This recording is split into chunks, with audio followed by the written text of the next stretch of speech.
Assalamu alaikum. This is Habiba.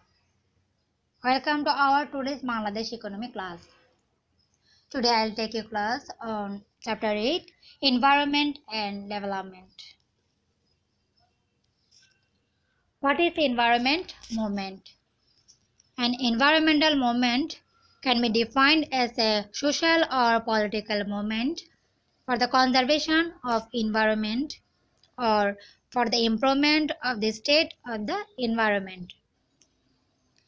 Environmental মুভমেন্টটাকে মূলত বলা হয় একটা সোশ্যাল অথবা পলিটিক্যাল মুভমেন্ট, আর যেটা করা হয় এনভায়রনমেন্টের কনজারভেশনের জন্য অথবা এনভায়রনমেন্টের যে বর্তমান যে স্টেটটা আছে ওটাকে হচ্ছে আরও ইমপ্রুভ করার জন্যই এই মুভমেন্টটা করা হয়। মানে এনভায়রনমেন্টের কনজারভেশনের জন্য এবং হচ্ছে এনভায়রনমেন্টের যে স্টেটটা ওটাকে হচ্ছে ইমপ্রুভমেন্টের জন্য যে সোশ্যাল অথবা পলিটিক্যাল যে মুভমেন্ট, এটাই হচ্ছে মূলত environmental movement. The term green movement or conservation movement are alternatively. এই মুভমেন্টটাকে হচ্ছে গ্রিন মুভমেন্ট অথবা কনজারভেশন মুভমেন্টও বলা যায়। Environmental movement favor the sustainable management of natural resources. Environmental movement মূলত ন্যাচারাল যে রিসোর্সগুলো আছে ওগুলার সাস্টেইনেবল ম্যানেজমেন্টটাকেই হচ্ছে সমর্থন করে। The movement often stress the protection of the environment by changes in public policy. এই মুভমেন্টটা হচ্ছে এনভায়রনমেন্টটা প্রোটেক্ট করে। কীভাবে প্রোটেক্ট করে? যে পাবলিক পলিসিগুলো আছে ওগুলা চেঞ্জ করার মাধ্যমেই হচ্ছে এনভায়রনমেন্টটাকে protect করে থাকে। Many movements are centered on ecology, health and human right. অনেকগুলো মুভমেন্ট হচ্ছে ইকোলজি, তারপর হচ্ছে হেলথ মানে বাস্তুসংস্থান, স্বাস্থ্য এবং হচ্ছে মানবাধিকার, এগুলোকে বেস্ট করে হচ্ছে অনেকগুলা মুভমেন্ট হয়ে থাকে। Environmental movement range from the highly organized and formally institutionalized one to the radically informal activities.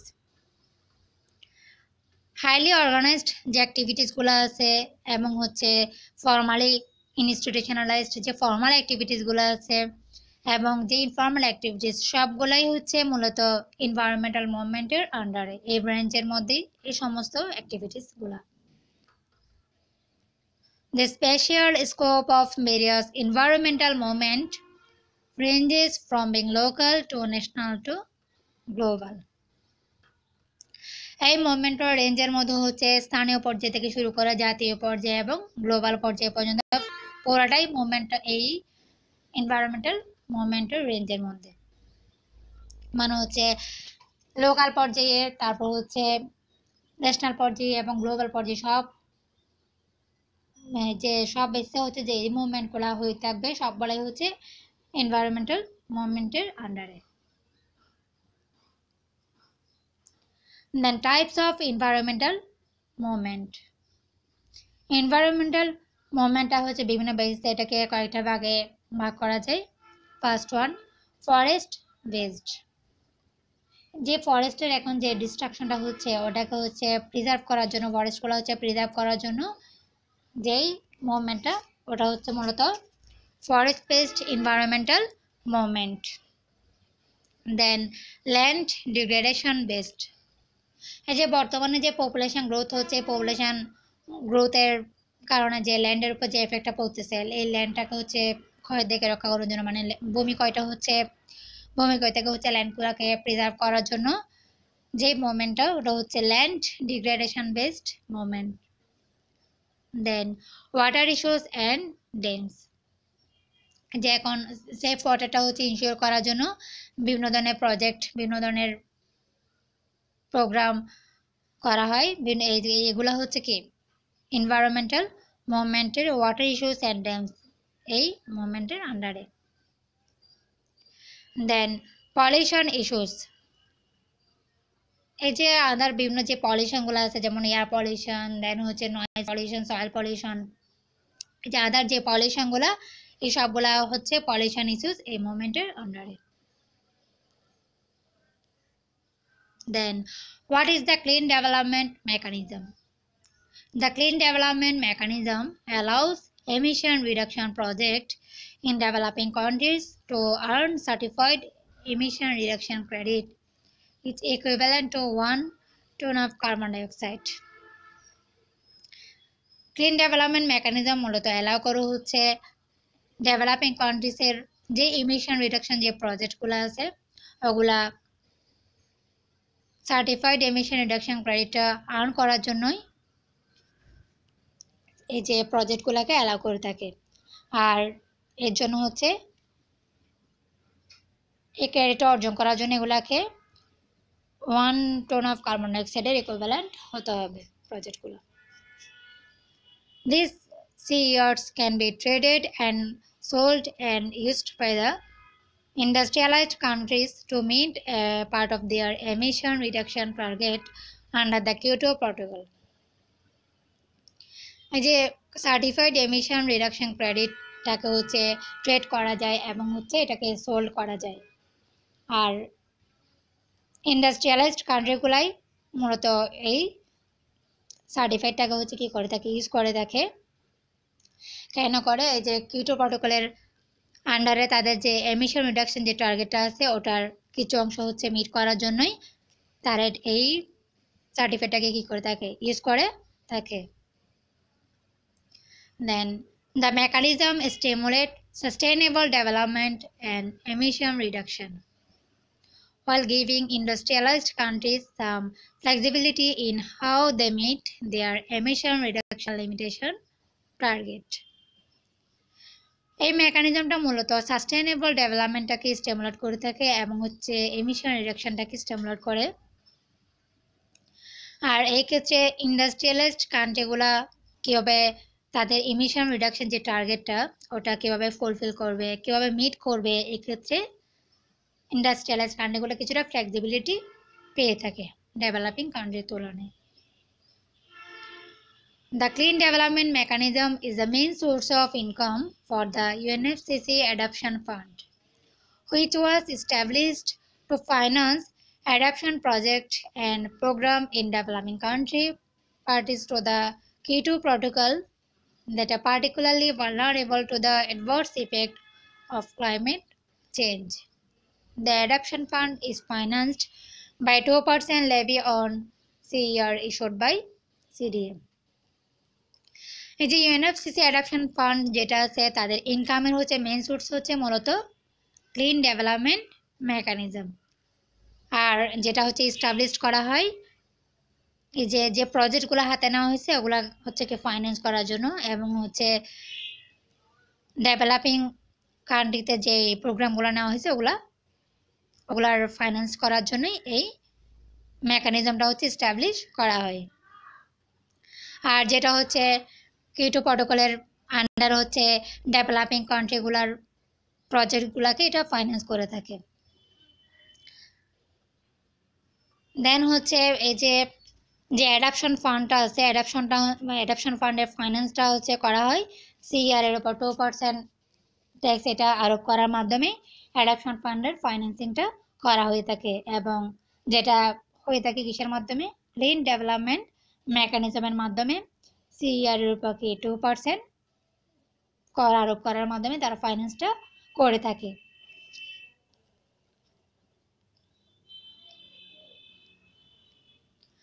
Then prerequisite of a CDM project. একটা ক্লিন ডেভেলপমেন্ট মেকানিজম প্রজেক্টের জন্য কিছু শর্ত পালন করতে হবে। ফার্স্ট ওয়ান, অ্যাডিশনালি কনস্ট্যান্ট হতে হবে।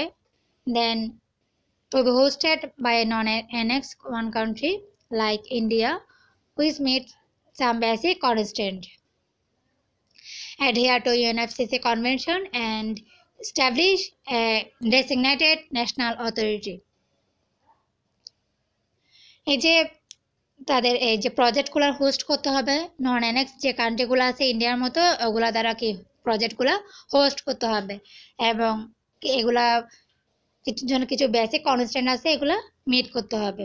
যেমন ইউএনএফসিসি কনভেনশনের সাথে অ্যাটাচ থাকতে হবে, দেন ন্যাশনাল এই যে ডেসিগনেটেড ন্যাশনাল অথরিটি এস্টাবলিশ করতে হবে।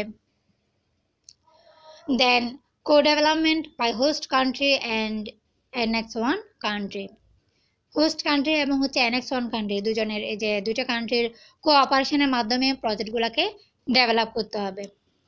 Then validation by a designated operational entity and meeting the CDM requirement,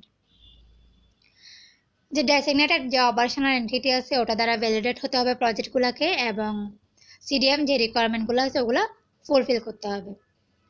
then registration with the CDM executive board post review to ensure compliance,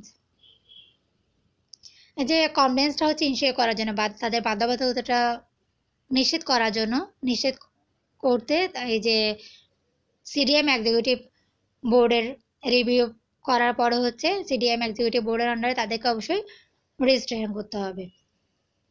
then verified and certified by the designated operational entity as resulting in real additional verifiable and measurable emission reduction after commissioning of operation. Finally এই যে অপারেশনটা হচ্ছে commission করার পরে real additional এবং হচ্ছে কি ভেরিফাইবল measurable emission রিডাকশনটা হচ্ছে কি নিশ্চিত করার জন্য ডেসিগনেটেড অপারেশনাল এন্টিটির আন্ডারে প্রজেক্টগুলো ভেরিফাইড এবং সার্টিফাইড হতে হবে, আদারওয়াইজ প্রজেক্টগুলো অ্যাকসেপ্ট করা হবে না।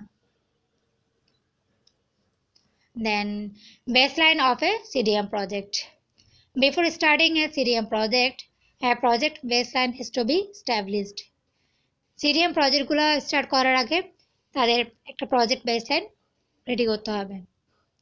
Baseline estimation process, first one identify baseline scenario, define sources for estimation, estimate the baseline, then evaluate the estimation, assess uncertainties, and last one monitor baseline methodology. প্রথমে কি করতে হবে যে বেসলাইন সিনারিওটা আইডেন্টিফাই করতে হবে, তারপর কি করতে হবে এস্টিমেশনের জন্য সোর্সগুলো ডিফাইন করতে হবে, দেন বেসলাইনটা এস্টিমেট করতে হবে, তারপর এই যে এস্টিমেশনটা যেটা করা হয়েছে যে ওই এস্টিমেশনটাকে ইভ্যালুয়েট করতে হবে, দেন আনসার্টেনিটিসটা অ্যাসেস করতে হবে, অ্যান্ড ফাইনালি মনিটর এই যে বেসলাইন যে মেথডোলজি ওটাকে মনিটর করতে হবে। দেন কিটো প্রটোকল, কিটো protocol is an international agreement agreed at the third conference of parties to the UNFCCC held in December 1997 in Kyoto, Japan to reduce worldwide emission of greenhouse gas. কিটো প্রটোকলটা হচ্ছে একটা international agreement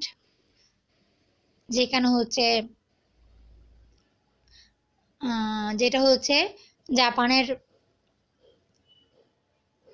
যে COP3 যে সম্মেলনটা হয়েছে ওখানে হচ্ছে কি সবাই এগ্রিড হওয়ার মাধ্যমে হচ্ছে এই এগ্রিমেন্টটা করা হয়, এবং যেটার মূলত মানে এইমটা হচ্ছে কি যে ওয়ার্ল্ড যে গ্রিন হাউস গ্যাসের যে এমিশনটা ওটাকে হচ্ছে রিডিউস করাটাই হচ্ছে এটার main objective. Aims of reducing the overall GHG emission by at least 5.2% below 1990 level in 2008 to 2012 commitment period.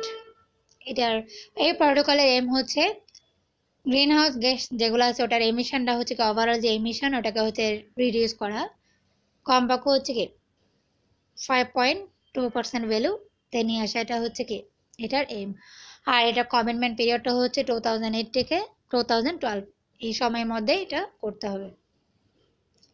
Establishes 3 mechanisms to supplement national action to achieve real, long-term, measurable and cost-effective GHG reduction.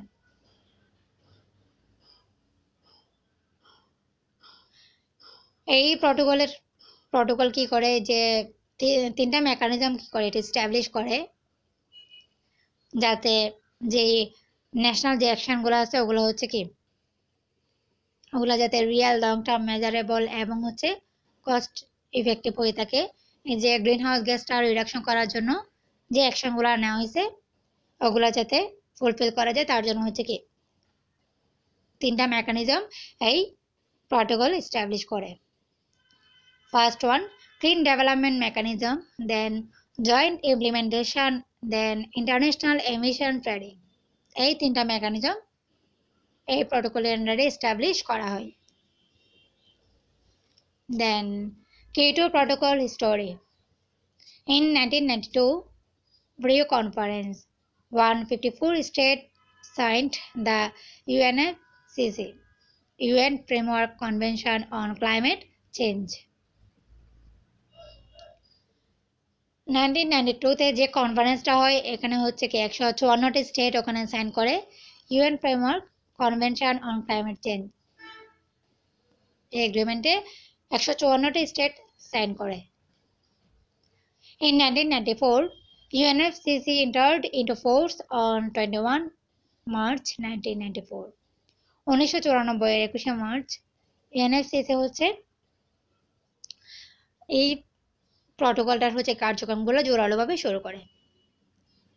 In 1995, IFCC's second report concluded that the balance of evidence suggests that there is a discernible human influence on global climate. In 1997, the Kyoto Protocol was adopted in 1997, giving industrialized countries a legally binding commitment to reduce their GHG emission. 1997 যে industrialised কান্ট্রিগুলো আছে তারা হচ্ছে কি যে Kyoto প্রটোকলের আন্ডারে GHG এমিশনটা হচ্ছে reduce করার জন্য একটা বৈধভাবে একটা লিগালি বাইন্ডিং কমিটমেন্টের মধ্যে তারা আসে। In 2000, first credit from GHG emission reduction project এবং 2000 হচ্ছে 2000 সালে যে GHG emission reduction প্রজেক্টের প্রথম ক্রেডিটটা হচ্ছে 2000 সালে পাওয়া যায়। In 2001, finalization of the operational details of the Kyoto Protocol at COP7 in Marrakech, November 2001.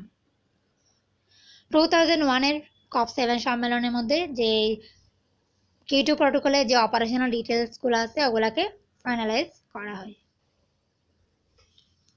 Then environmental problem of Bangladesh. বাংলাদেশের মেজর যে এনভায়রনমেন্টাল প্রবলেমগুলো ওগুলো হচ্ছে কি water pollution, air pollution, noise pollution and soil pollution. এই 4টা পলিউশনটাই হচ্ছে 4টা পলিউশনই বাংলাদেশের মেজর যে এনভায়রনমেন্টাল প্রবলেম এই 4টা পলিউশন নিয়ে। Okay, that's all for today. Thank you, my dear students.